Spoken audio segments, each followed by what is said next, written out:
Chit आपको नहीं मिली। आपके ऊपर जो आरोप हैं, उनसे कहीं पर भी आपको बरी नहीं किया गया है। आपको यहाँ तक कि सशर्त आपको ये हिदायत दी गई है कि आप कोई फ़ाइल साइन नहीं करेंगे।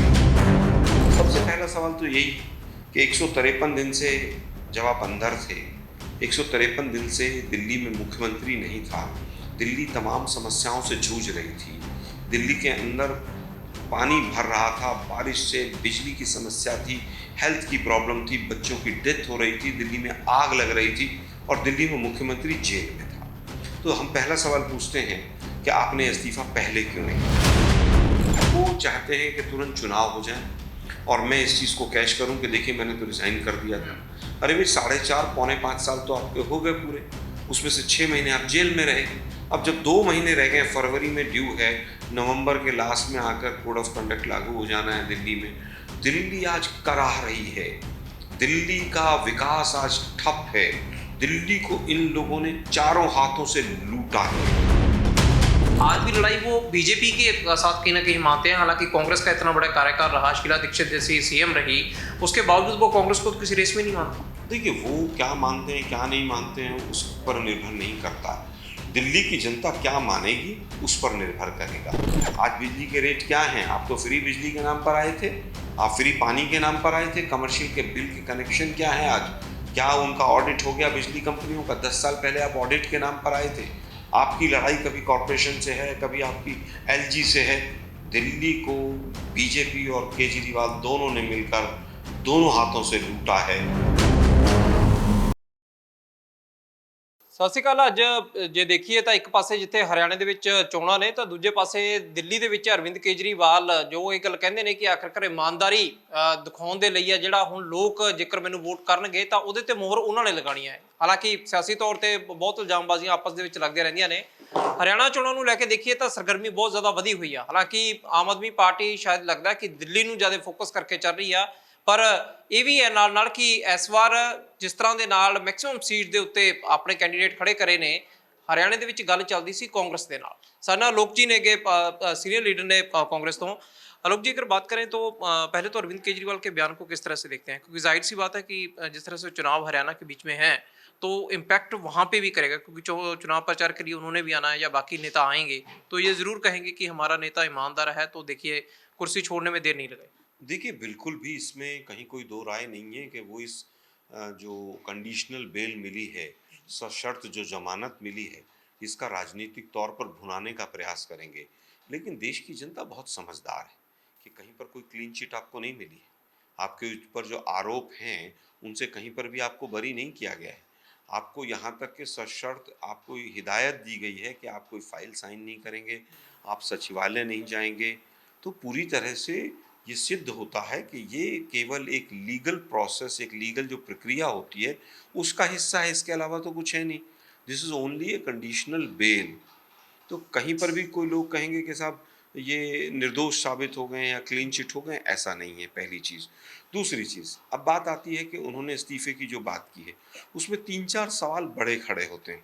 सबसे पहला सवाल तो यही है कि 153 दिन से जब आप अंदर थे, 153 दिन से दिल्ली में मुख्यमंत्री नहीं था। दिल्ली तमाम समस्याओं से जूझ रही थी। दिल्ली के अंदर पानी भर रहा था, बारिश से, बिजली की समस्या थी, हेल्थ की प्रॉब्लम थी, बच्चों की डेथ हो रही थी, दिल्ली में आग लग रही थी और दिल्ली में मुख्यमंत्री जेल में था। तो हम पहला सवाल पूछते हैं कि आपने इस्तीफ़ा पहले क्यों नहीं दिया?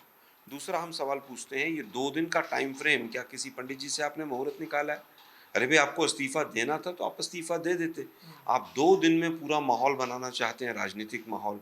फिर उसके बाद आप अपने विधायकों से बात करेंगे। हो सकता है आप ये चाहते हो कि आपकी पत्नी बन जाएँ, हो सकता है किसी और को बनाना चाहें, हो सकता है आप चुनाव में जाना चाहें।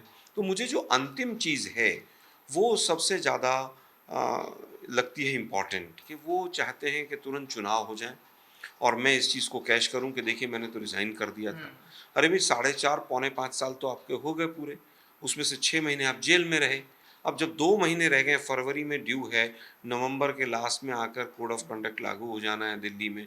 दिल्ली आज कराह रही है, दिल्ली का विकास आज ठप है, दिल्ली को इन लोगों ने चारों हाथों से लूटा है। आज तमाम चीज़ों पर पर्दा डालने के लिए आप ये एक राजनीतिक स्टंट चल रहे हैं। इससे ज़्यादा मैं इसको किसी रूप में नहीं पर लेता। लोग जी ये नहीं समझते कि जिस तरह से हालाँकि ये सारी चीज़ें खुद ही अरविंद केजरीवाल ने भी स्पष्ट कर दी कि जिस तरह से आपने कहा कि पहले आखिर रिज़ाइन क्यों नहीं किया आपने, लेकिन वो सीधे रूप में कहते हैं कि विपक्षी दल हमारी पार्टी को तोड़ना चाहते थे। बीजेपी पे हालाँकि उन्होंने ज़्यादा वार किया है, कांग्रेस पे उतना नहीं।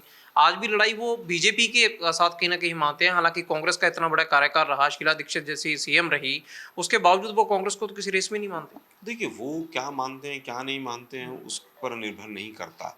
दिल्ली की जनता क्या मानेगी, उस पर निर्भर करेगा। आपने लगभग 10 वर्षों तक दिल्ली की जनता को जिस तरह से पूरी तरह से बरगलाया है, मूर्ख बनाया है, आज दिल्ली की आप हालत जाकर देखिए। नए फ्लाईओवर्स नहीं बने हैं, हर जगह पानी भरा हुआ है, हर जगह सड़कें टूटी हुई हैं। आज बिजली के रेट क्या हैं? आप तो फ्री बिजली के नाम पर आए थे, आप फ्री पानी के नाम पर आए थे, कमर्शियल के बिल के कनेक्शन क्या हैं आज? क्या उनका ऑडिट हो गया बिजली कंपनियों का? 10 साल पहले आप ऑडिट के नाम पर आए थे। आपकी लड़ाई कभी कॉरपोरेशन से है, कभी आपकी एलजी से है। दिल्ली को बीजेपी और केजरीवाल दोनों ने मिलकर दोनों हाथों से लूटा है और दिल्ली का सत्यानाश करने में अगर बीजेपी का जितना रोल है, उतना ही केजरीवाल का है। अब अगर हरियाणा चुनाव की बात करें तो हरियाणा के बीच कितना बड़ा इम्पैक्ट आप इस चीज़ को देखेंगे? क्योंकि हालाँकि लास्ट पॉइंट तक बात चलती रही कि सीट से शेयर का कहीं न कहीं सहमति बनेगी। पर अब जिस तरह से ये अरविंद केजरीवाल का इस्तीफ़ा होना, दूसरी तरफ उनके जो उम्मीदवार हैं, लगता है कि इस चीज़ को भुनाने में कामयाब हो पाएँगे कि आखिर जो सिम्पैथी वहाँ पर दिल्ली में लेना चाहती है आम आदमी पार्टी, वो हरियाणा में भी उस कदर मिलेगी? क्योंकि कांग्रेस हरियाणा में सबसे बड़ी चुनौती ये बनी हुई है कि वोट शेयर ना हो। क्योंकि जितना बीजेपी के खिलाफत वाला वोट शेयर है, अगर वो आपको नहीं जाता और दूसरी तरफ आम आदमी पार्टी या किसी अन्य जो वहाँ पर इंडिपेंडेंट कैंडिडेट खड़े हैं, तो उसका नुकसान सीधे-सीधे तौर पर कांग्रेस देखिए, वोट डिवीज़न ना हो, बिल्कुल सही कहा आपने। सुमित जी, बिल्कुल हमारा भी यही मानना था कि वोट डिवीज़न नहीं होना चाहिए। माननीय राहुल गांधी जी ने एक बड़ा दिल दिखाते हुए इंडिया गठबंधन में हम सबसे बड़े घटक दल हैं, हमने सकारात्मक पहल भी की और उनकी तरफ से भी सकारात्मक रिस्पॉन्स आया। क्योंकि बीजेपी आज जिस तरह से संविधान विरोधी और आरक्षण विरोधी काम कर रही है, हम नहीं चाहते थे कि वोट डिवाइड हो। लेकिन अब क्या कारण रहा, ये तो आम आदमी पार्टी बता सकती है कि बातचीत जब चल रही थी तो उस दौरान आपने टिकटों को अनाउंस क्यों किया? जहाँ तक बात दूसरा प्रश्न है आपका कि क्या इसका इम्पैक्ट पड़ेगा, मुझे नहीं लगता इन तमाम चीज़ों का इम्पैक्ट पड़ेगा। आज चाहे वो मायावती हों, इनेलो हों, केजरीवाल हों, एक्स वाई ज़ेड, ये सब थोड़ा-थोड़ा वोट ज़रूर काटेंगे, लेकिन आज कांग्रेस जिस वोट बैंक पर खड़ी है, जितना आगे है, मुझे नहीं लगता कि कांग्रेस और जनता ने जिस तरह से मन बना लिया है कि कांग्रेस को इस बार पूर्ण बहुमत के साथ लेकर आना है, कांग्रेस की 70 से ज़्यादा सीटें आएँगी और इनका कोई असर नहीं पड़ेगा। सबसे बड़ी बात जो कांग्रेस की रही है, चाहे वो किसी भी स्टेट के बीच चुनाव में हो, हालाँकि कांग्रेस इस चीज़ को कहीं न कहीं कहती है कि ये डेमोक्रेटिक सिस्टम है पार्टी का, हर कोई बोल सकता है। हरियाणा में आपको लगता है कि खुद के ही नेताओं के कारण जिस तरह से बयानबाज़ी रहती है हर दिन के बीच में, कि कल को सीएम की दौड़ के बीच में इस चीज़ का नुकसान हो कि वोट खुद ही ना खुद कहीं न कहीं कांग्रेस अपना नुकसान ना कर ले? नहीं, ऐसा कहीं पर नहीं है। देखिए, हर पार्टी का कार्यकर्ता चाहता है मुख्यमंत्री बने और हरियाणा में हमारे पास बहुत लोग हैं जिनकी इच्छाएँ हैं और इच्छा रखना बिल्कुल मैं समझता हूँ कि कोई बुराई नहीं है। हर राज्य में, हर पार्टी में तमाम लोग चाहते हैं हम शीर्ष पे पहुँचे।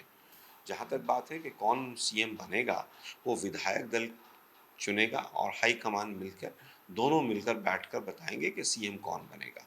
कहीं पर कोई विवाद नहीं।